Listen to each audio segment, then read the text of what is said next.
هيك اهلا فيكم بحلقه جديده من اريبيا انبوكسينج. مثل ما عودتكم هلا مع الحلقه اللي قاطعه من وقت لوقت حقطع اعمل حلقات بيكون فيها كذا برودكت، حلقات وين بعرض عليكم 2-3 برودكت انا برايي بينعازوا بالحياه اليوميه ومنهم غاليين. بقى اهلا فيكم بحلقه جديده من 3 جادجتس تحت $40.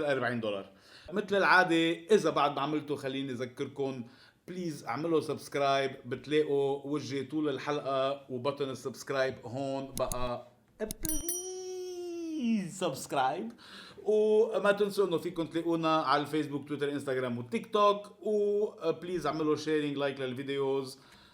وبلا ما اتاخر زياده عليكم خليني بلش باول ايتم اللي حاعرضه عليكم اليوم.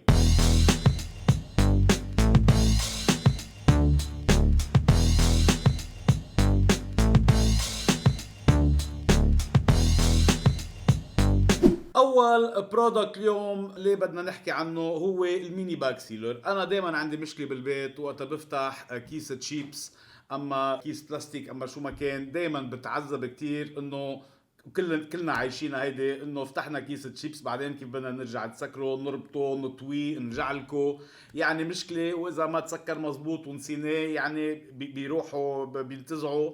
مع الميني باك سيلر بنحل هالمشكله. شو بيعمل الميني باك سيلر؟ كل ما بنفتح كيس تشيبس بناكل بنكون خلصنا بنستعمل هيدا بيرجع بيختمه كانه ما كان مفتوح. خلينا نفتحه ونجربه على السريع تنلحق نفرجيكم كل البرودكتس اللي بدنا نعملهم اليوم.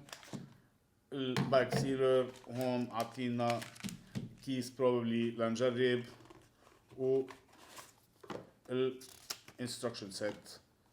العلبة ما بقى عايزينها، الانستركشن سيت مش عايزينها، خلينا نشوفه دغري. الميني باك سيلر بيمشي على بطاريات 2 باتريز دبل اي مثل ما بنشوف هون اوريدي محطوطين. شغله فيري براكتيكال انه عندنا هون مثل لقطه صغيره، هيدا الموديل فينا نلقطه، بس بالاحرى انه ماجنتيك بقى بيهدي على البراد اما بيهدي على مسكه حديد، بس انه مهم بيكون دائما قريب على الايد وين ما نعوزه بجوات المطبخ. بنشوف هون عنا هيدا البطن عنده 3 سيتنج، واحد سيتنج سيفتي، واحد سيتنج تا يسكر الكيس، وواحد سيتنج تا يفتحهم. بقى اذا فينا نشوف من هون هلا هيدا السيتنج ما بيسكر معنا. خليني افرجيه شوي بركي لبشير يقرب عنه عليه. بقى 3 سيتنج، قلنا السيتنج تبع السيفتي مود والسيتنج تبع التسخين بنحطه هون على البلس، بنصير وقتها بنكبس الزر بيسكر هون وبيعمل حرارة اللي هو بيسكر الكيس.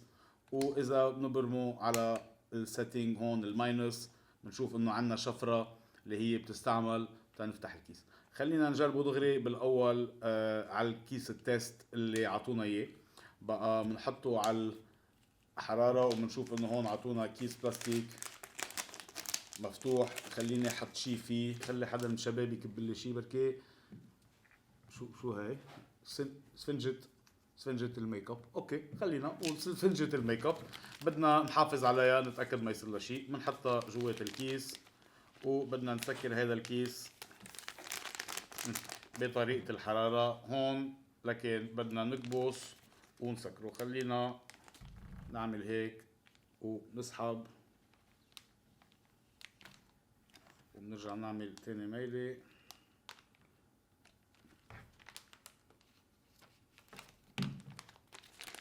والله فينا نشوف انه عالظبط فظيعة عالظبط، يعني تسكرت تسكر فظيع، تسكر كأنه كيس ما بحياته منفتح، يعني عن جد فظيع. خليني بدي فرجي شوي لبشير قد ايه باي سرعه وباي طريقه سكروا، يعني عن جد فظيع. واذا بدنا نرجع نفتح الكيس لكن بنبرمه على الشفره وناخدها هيدي من هيديك الميله، بنكبس وبنسحبها وبنشوف انه عالظبط فظيعه فتحتها. خلينا نعمل بعد تيست على كيس تشيبس هالمره، يعني مع انه اول تيست بكفي. ستيبس كورن كوبز طيبين كتير. هو عادة نفتح كيس تشيبس ناكل وحدة 2 3 نشبع وما بنقعد نعرف بدنا نعمل فيه في بنسكره هيك بس ما بيضاين بيرجع بيفتح بنلاقيه بتسكيرة يعني حالة مع الباك سيلر. اكلنا خلصنا نرجع ناخدوا الباك سيلر مثل ما شفنا هونيك ميلة تاني ميلة وخلصت تاني تسكيرة ميلتين ورجع هذا الكيس يعني ها ولا شي عم بيوقع منه. فرجيلا بشير رجع تسكر مزبوط 100% يعني عن جد. الباك سيلر فيري براكتيكال. انا عندي 2 بالمطبخ عندي يعني عن جد فيري براكتيكال ومش غالي تقريبا سعره بال 15 17 دولار مثل العاده. حط لكم اللينك بالديسكربشن. انا برايي هيدا بيحتاج عن جد من وقت ما عندي مسهل لي حياتي كتير. بالتقييمي له حاعطيه بالتصميم بعطيه 8 على 10. بالسهولة الاستعمال كمان 8 على 10. وبالسعر هون السعر واخيرا بدي اعطيه 9 على 10 لانه 15 دولار يعني لشغله هالقد بتهين الاستعمال انا بلاقي عن جد مش غالي.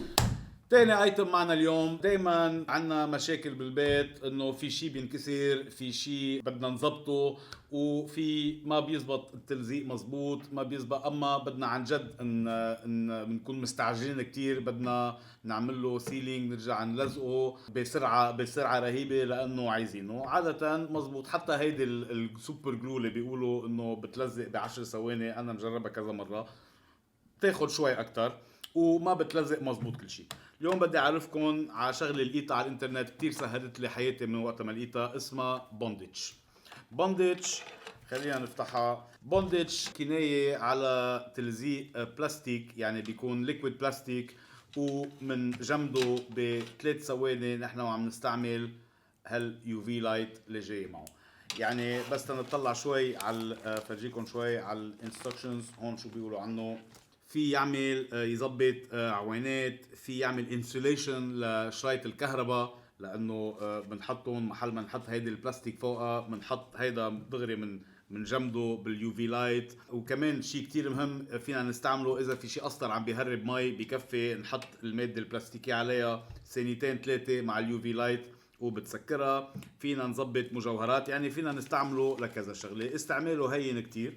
من هالميلة منشيل الكاب وهون عنا مادة البلاستيك اللي هي ليكويد ومنحطها على اللي بدنا نسكره نرجع نبرمه ومنضوي اليو في لايت وبيسخنها وبيجمدها ب3 ثواني. بقى خليني اعمل تيست. عندي هون مساقبة هيدي مسكة بلاستيك كنت بستعملها واحد بيستعملها انه بنلقطها من هون وفينا نشيل قصص فيها. انكسرت مرة جربت احمل شيء كتير. خليني جرب مع البونديتش. هنرجع نحطها بشكل هون تكون قريبة مع بعض و حاخد عبيه بالمادة البلاستيكية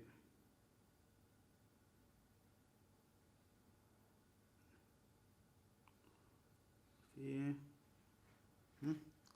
وحابرمه وحطه على اليو في لايت وحنجرب نعمل عن جد مثل ما قالوا لنا نحسب 4 ثواني 3 4 وخلينا نبرمه يعني ديجا هدا. خلينا اعمل تاني ميلة بس تكون اكيد. عبيله الفراغ هون من تاني ميلة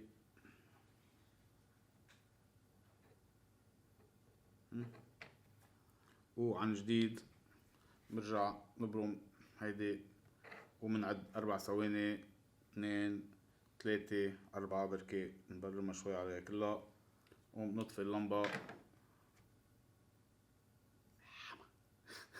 مش معقول يعني عم بدقرها خلص يعني هلا اذا بدي اخد يعني مش معقول خلصت يعني. خليني ارجع اجرب استعمله خليني بلش.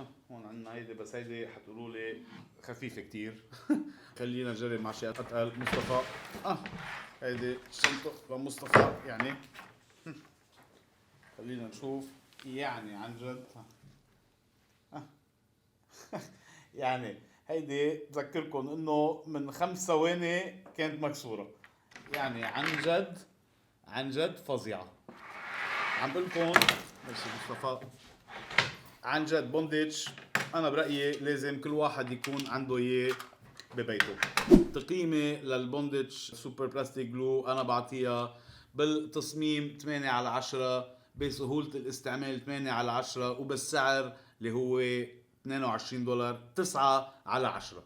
خليكن معنا لنقطع لاخر ايتم معنا بالحلقة اليوم. واخيرا ثالث ايتم اللي بدي احكيكم عنه اليوم هو البيك اب برو. البيك اب برو دي التيميت جرابت جادجت، اللي هو شغله مثل بنسة طويله فينا نستعملها بكذا اطار. منا ايام بنضيع شغله صغيره بمحلات صعبة كتير نوصلها، يعني ورا كنباية، بين مكانتين، جوات المغسل، على السطح، جوات الموتور تبع السيارة. يعني بيكون 100,000 مشكلة تنجيبه. مع البيك اب برو اللي هي عندها كذا اوبشن بيكون بيحللنا كل هالمشاكل. عندها تلسكوبيك ارم، يعني ايد بيرجع بيطول.